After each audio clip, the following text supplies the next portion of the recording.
জাতীয় নাগরিক পার্টির যুগ্ম সদস্য সচিব ফরিদুল হক নাহিদুল ইসলাম এই প্রসঙ্গে আজকেও বলেছেন তিনি। সেক্ষেত্রে ডিসেম্বরে নির্বাচন হওয়া কতখানি চ্যালেঞ্জ মনে করছেন আপনারা? প্রথমে শুরু করছি জুলাই গণ অভ্যুত্থানে আমাদের যারা শহীদ হয়েছেন তাদের আত্মার মাগফিরাত কামনা করে।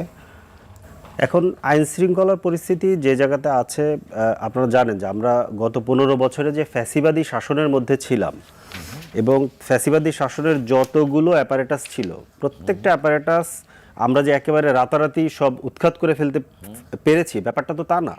তো এইখানে অনেক অনেক কিছু যেগুলো সব হয়তো আমাদের চোখের সামনে নাই, বহু জিনিস আসলে এখনও রয়ে গেছে। 6 মাস 7 মাস হয়ে গেছে কিন্তু বহু জিনিস রয়ে গেছে।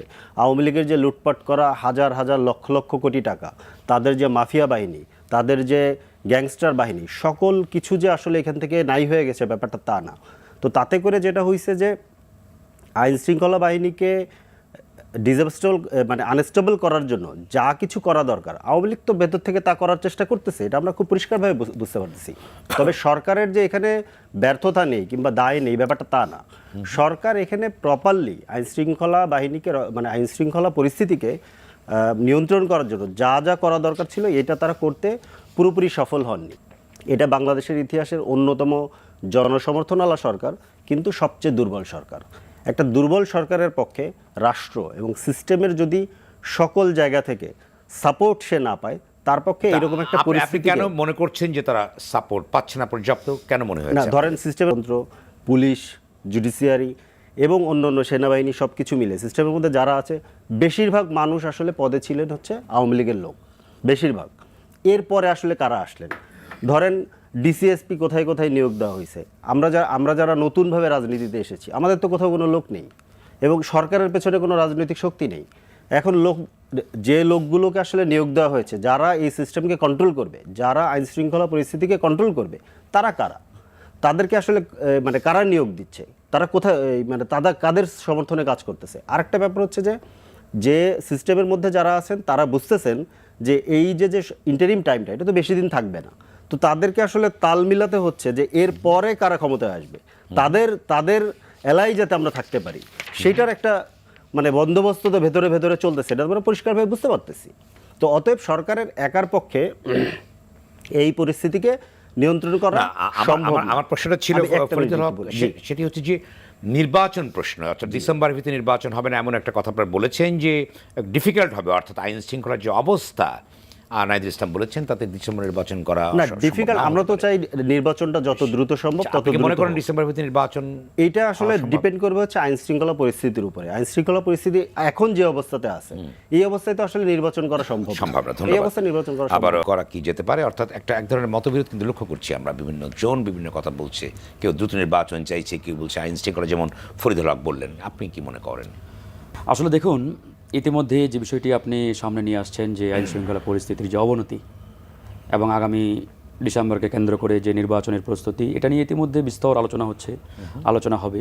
তবে আমার কাছে কেন জানি মনে হচ্ছে সাম্প্রতিক সময়ে বাংলাদেশে যে নানান ঘটনা, নানান যে সমস্যাগুলোর উদ্ভব হচ্ছে, বিশেষ করে নারীদের প্রতি যে হেনস্থার ঘটনা, ধর্ষণ, আইন শৃঙ্খলার চরম অবনতি, এটার পিছনে আমি মনে করি যে দুটো কারণ থাকতে পারে। একটা গ্রুপ পরিকল্পিতভাবে এরকম একটা পরিস্থিতি তৈরি করার চেষ্টা করছে, যারা আসলে প্রমাণ করতে চায় যে আগেই ভালো ছিলাম, মানে জাস্ট জনগণের মধ্যে এই রিয়েলাইজেশন নিয়ে আসার জন্য বা এরকম একটা ফিলিংস আবারও ক্রিয়েট করার জন্য যে আগেই ভালো ছিলাম, দ্যাট মিন্স হাসিনার আমলেই ভালো ছিলাম।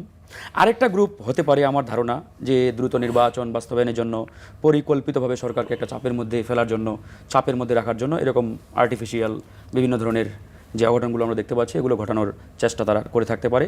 এটা আসলে গোয়েন্দা সংস্থার রিপোর্ট বা গোয়েন্দা সংস্থা এটা উদ্ঘাটন করে দেখতে পারেন।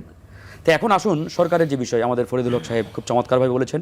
আসলে দেখেন, এই সরকার কিন্তু আপনাদেরই, এবং এই সরকারকে আপনারা বলেন যে ইনক্লুসিভ সরকার, যেটা একবারেই আমি মনে করি একটা ডাহা মিথ্যাচার। হ্যাঁ, এই সরকার বাংলাদেশের ইতিহাসে সবচাইতে জনসমর্থিত সরকার, দ্যাট ইজ অ্যাবসলিউটলি রাইট, এটা সঠিক।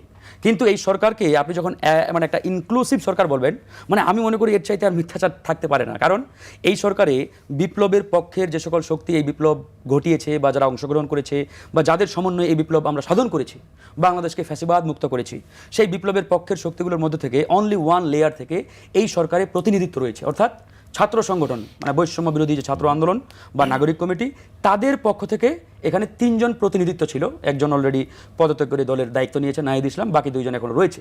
কিন্তু এখানে যদি আজকে বিএনপি প্রশ্ন করে, আমিও তো এই বিপ্লবের একজন স্টেক হোল্ডার, আমি অংশগ্রহণ করেছি, বাট আমার প্রতিনিধিত্ব কোথায়? আমি গণ অধিকার পরিষদের মুখপাত্র ফারুক হাসান, আমাদের 12 জন ভাই শহীদ হয়েছেন, আমরা ফ্রন্টে নেতৃত্ব দিয়েছি, অসংখ্য হামলা মামলার শিকার হয়েছে, আমার কপালে এখনো সন্ত্রাসীদের দাগ, মানে ছুরির দাগ লেগে আছে। তা আমার প্রতিনিধিত্ব কোথায় এই সরকারে? জামাত ইসলাম যদি প্রশ্ন করে, আমিও তো বড় স্টেক হোল্ডার, আমারও তো প্রতিনিধিত্ব নেই। তাহলে ইনক্লুসিভ কিভাবে হয় এটি? এটাই তো আমি বলছি। তাহলে এই যে নাগরিক কমিটি তথা ছাত্ররা দাবি করছে যে এই সরকার একটা ইনক্লুসিভ সরকার, এটা তো সঠিক নয়। এখন আসুন, আমরা কিন্তু বারবার বলেছি যে বিপ্লব পরবর্তী বাংলাদেশে, এটাকে যাইব না, আপনি বিপ্লব বলেন, গণঅভ্যুত্থান বলেন, হোয়াট এভার, এই বিপ্লব পরবর্তী বাংলাদেশে এই বাংলাদেশকে ভঙ্গুর অবস্থা থেকে তুলে নিয়ে এসে একটা নতুন জনগণের কাঙ্ক্ষিত বাংলাদেশে বিনির্মাণ করতে গেলে আপনাকে সেরকম অ্যাডমিনিস্ট্রেটর লাগবে, সেরকম ড্রাইভিং চেয়ারে ব্যক্তি লাগবে, মানে যাকে দিয়ে আপনি সেটা বাস্তবায়ন করতে পারবেন। আপনি একটা অনুর্বর জমিতে আপনি নিয়ে গেছেন ওই দুর্বল দুটো মানে গরু দিয়ে নাঙ্গল চাষ করে সেই জমিটাকে আপনি উর্বর করতে চান, এটা তো হবে না। কারণ ওই রকম অনুর্বর জমিকে আপনি উর্বর করতে গেলে আপনাকে এখন ডিজিটাল ডিভাইস নিয়ে যেতে হবে, সেটা ট্রাক্টর হতে পারে, পাওয়ার টিলার হতে পারে, এরকম। এখন বিপ্লব পরবর্তী বাংলাদেশে আপনি এমন ব্যক্তিদের উপদেষ্টা বানিয়েছেন যাদের ভিতরে বিপ্লবের ন্যূনতম কোনো স্পিরিট নেই, এবং বিগত 15 বছরে এই সরকারের উপদেষ্টা পরিষদের 95% উপদেষ্টার গায়ে শেখ হাসিনা একটা আচার পর্যন্ত লাগে নাই। এরা কিভাবে উপদেষ্টা হয়? আপনি এরকম একজন উপদেষ্টাকে স্বরাষ্ট্র উপদেষ্টার চেয়ারে বসিয়ে রাখবেন আর বলবেন আইন শৃঙ্খলা বাহিনী মানে তারা সঠিকভাবে কাজ করতে পারছে না, তারা নিয়ন্ত্রণ করতে পারছে না, পরিস্থিতি স্বাভাবিক করতে হবে। What is this? তারা কেন পারবে? কিভাবে সম্ভব? এখানে একজন বিপ্লবী মানুষ লাগবে যার ভিতরে বিপ্লবের স্পিরিট আছে, যে এই বিপ্লবকে ধারণ করে এরকম একজন ব্যক্তি বসান। অনলি 1 মান্থের মধ্যে সারা বাংলাদেশে দেখবেন আইন শৃঙ্খলা বাহিনী একবারে টাইট সঠিকভাবে কাজ করতে পারবে। এখন আমি মনে করি আপনারা আজকে যে বিষয়টি সামনে নিয়ে আসছেন, এটা আপনারা আপনাদের ব্যর্থতা ঢাকার জন্য জনগণের সামনে এই দাবিগুলো নিয়ে আসছেন।